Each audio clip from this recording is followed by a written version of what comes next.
मैं इस जॉब से काफ़ी संतुष्ट हूँ। एक साधारण से ग्रेजुएशन क्वालिफाई स्टूडेंट को इतनी अच्छी सैलरी और सिक्योर जॉब आपको शायद ही किसी सेक्टर में मिले। ये जॉब काफ़ी अच्छा है, काफ़ी एडवेंचरस है। नमस्कार दोस्तों, अभी हमारे साथ हैं सब इंस्पेक्टर। आज की वीडियो में हम लोग जानेंगे कि सब इंस्पेक्टर किस प्रकार से बने। सारी प्रक्रिया हम लोग एक एक करके जानेंगे। इन्होंने किस तरह से तैयारी किया, कौन कौन से स्टेप पार करके इनका चयन हुआ सब इंस्पेक्टर के पद पर। सारी प्रक्रिया हम लोग आज विस्तार से बात करेंगे। सबसे पहले आप अपना इंट्रोडक्शन बता दीजिए। मेरा नाम सुशील कुमार है। मैं सीपीओ में सब इंस्पेक्टर हूँ। सीपीओ के अंतर्गत बीएसएफ, सीआईएसएफ, एसएसबी, सीआरपीएफ और आईटीबीपी के सब इंस्पेक्टर पद पर चयन होते हैं। मैं अभी बीएसएफ में कार्यरत हूँ। तो ये बीएसएफ में सब इंस्पेक्टर पद पे अभी कार्यरत हैं। तो आपकी अभी सर्विस कितनी साल हो गई? मेरी सर्विस अभी 6 साल कंप्लीट हो रखा है। इस पद के लिए क्या क्वालिफिकेशन चाहिए? इसके लिए मिनिमम आपको ग्रेजुएशन क्वालिफाई होना चाहिए। वैकेंसी निकलने से पहले आपका ग्रेजुएशन कंप्लीट होना चाहिए। ठीक है, कोई भी स्ट्रीम से? किसी भी स्ट्रीम से। और मिनिमम एज आपका 20 साल होना चाहिए, मैक्सिमम एज 25 साल होना चाहिए। जिसमें कैटेगरी वाइज जो भी रिबेट मिलता है वो आपको अलग से है। ठीक है, किसके थ्रू ये वैकेंसी निकलता है और हर साल निकलता है क्या?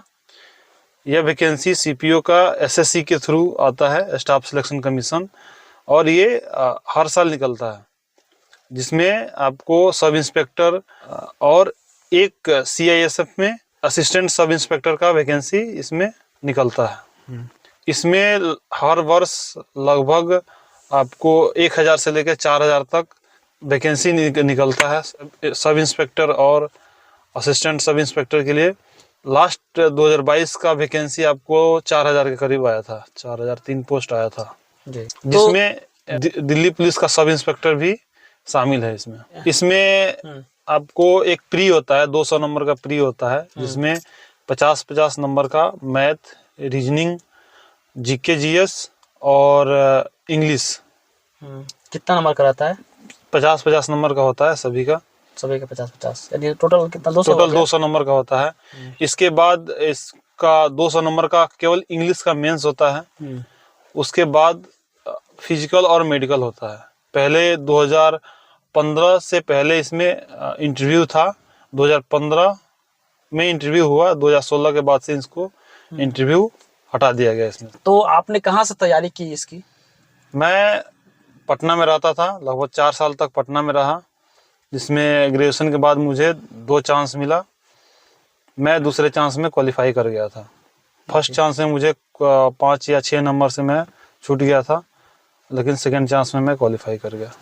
कुछ किताब वगैरह प्रेफर कीजिए जिससे तैयारी कर सके लड़के। इसमें ज़्यादातर आपको आपका प्रीवियस क्वेश्चन, एसएससी का जो प्रीवियस क्वेश्चन है उसको फॉलो कीजिए। अभी नए जो भी आ रहे हैं पैटर्न, उसको फॉलो कीजिए तो ज़्यादा अच्छा रहेगा, ज़्यादा हेल्पफुल मिलेगा आपको। पटना में आप किस टीचर से पढ़े? देखिए, सभी टीचर अच्छे हैं। आप प्रीवियस ईयर का कट ऑफ देखिएगा और अपना सेट प्रैक्टिस करने के बाद आपको अंदाज़ा लग जाएगा कि मुझे कितना नंबर चाहिए और मेरा क्या अभी पोजीशन है। तो पिछले ईयर के कट ऑफ और वैकेंसी को देखते हुए आप तैयारी कीजिए। सेट प्रैक्टिस हम लोग प्लेटफॉर्म में करते थे। इंग्लिश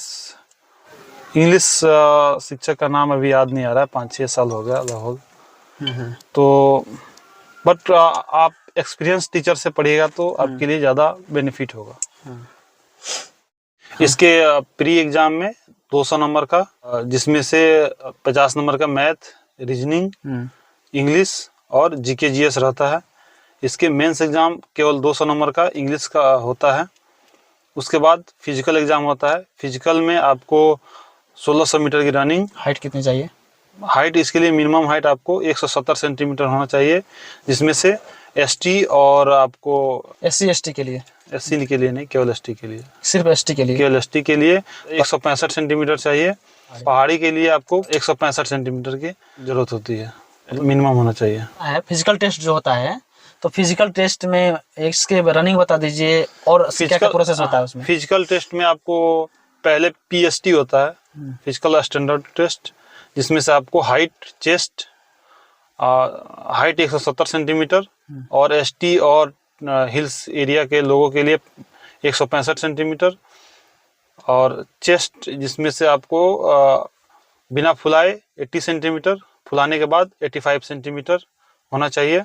रनिंग में आपको 1600 मीटर की रनिंग होती है, जिसके लिए आपको क्वालिफाइंग टाइम होता है 6.5 मिनट। आपको 6.5 मिनट के पहले क्वालिफाई करना रहता है। उसके बाद होता है 100 मीटर रेस होता है, जिसके लिए 16 सेकेंड होता है। मेंस के लिए, वीमेन के लिए 18 सेकेंड होता है। 1600 मीटर में वीमेन के लिए 8 मिनट होता है। उसके बाद होता है लॉन्ग जंप होता है। लॉन्ग जंप आपको 12 फीट चाहिए। हाई जंप 4 फीट चाहिए, 120 सेंटीमीटर। उसके बाद शॉर्ट पुट होता है गोला फेंकने के लिए, तो उसमें आपको लगभग 4.5 मीटर तक गोला फेंकना रहता है। इसकी आपने कितने दिन तक प्रैक्टिस किया था? फिजिकल मैं शुरू से ही प्रैक्टिस करता था। जैसे फर्स्ट बार में भी मैंने लगभग 5 या 6 महीने तक प्रैक्टिस किया था फिजिकल का, तो मेरा हो गया था, बट फाइनल सिलेक्शन नहीं हुआ। लेकिन मैं फिजिकल का निरंतर अभ्यास करता रहा और सेकेंड अटैम्प्ट में मुझे ज़्यादा मेहनत नहीं करना पड़ा, उसी को कंटिन्यू रखते हुए मेरा सिलेक्शन हो गया था। इसका मेडिकल जो होता है बहुत टफ होता है क्या? मेडिकल टफ नहीं होता है, बट चीज़ों को बारीकी से चेक किया जाता है। जैसे कलर ब्लाइंडनेस हो गया आपको, और एक वेन होता है आपको पैर में, वो बाहर नहीं होना चाहिए। और जो हाथ का कैरी एंगल होता है वो मतलब जो मिनिमम रिक्वायरमेंट है उससे ज़्यादा नहीं होना चाहिए। टैटू अलाउ है क्या? टैटू, रिलीजियस टैटू नहीं होना चाहिए, बहुत ज़्यादा भड़कदार टैटू नहीं होनी चाहिए। नॉर्मल है तो मान जाते हैं, बट आप इसको अवॉइड कर दे या टैटू हटवा दे तो ज़्यादा अगर अच्छा आप लोग डिफेंस में किसी भी क्षेत्र में जाना चाहते हैं तो टैटू के बारे में सोचे ही नहीं। देखिए, टैटू से कुछ नहीं होता है, बट इस चीज़ को कई बार अनहाइजेनिक तरीके से जो टैटू बनवाते हैं, शुरू में तो ठीक रहता है, बाद में चल के प्रॉब्लम हो जाती है। उससे बहुत सारे चीज़ हो जाता है, कोई स्किन इन्फेक्शन हो जाता है, कई प्रकार के कैंसर हो जाते हैं, जिसके लिए फौज में उससे अवॉइड करने के लिए बोला जाता है।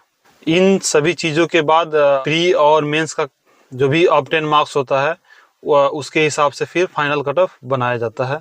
2016 के पहले, जैसे पहले मैंने बताया था, 2015 तक सीपीओ में इंटरव्यू शामिल था। 2016 से इंटरव्यू को हटा दिया गया है। अब केवल आपको 200 नंबर का प्री और 200 नंबर का मेन पेपर का जो भी स्कोर होता है उसके हिसाब से मेरिट को बनाया जाता है। इसका ट्रेनिंग के बारे में बताइए कि इसका ट्रेनिंग कितना दिन का होता है?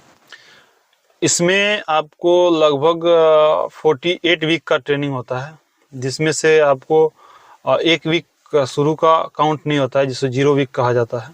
जी। ट्रेनिंग होने के बाद पोस्टिंग इसकी किधर मिलने की संभावना रहती है? आपको जिस फोर्स में मिला है उसके डिप्लॉयमेंट के हिसाब से आपकी कहीं भी पोस्टिंग की जा सकती है।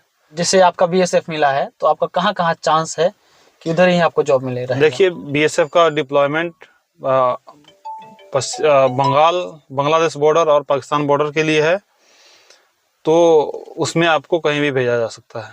ट्रेनिंग में जाने के बाद इसकी सैलरी ट्रेनिंग में ही शुरू हो जाती है या ट्रेनिंग खत्म होने के बाद मिलती है? नहीं, आप जिस दिन से ज्वाइन करते हैं, जिस दिन से आपका ट्रेनिंग स्टार्ट होता है, उस दिन से आपका सैलरी काउंट होना शुरू हो जाता है।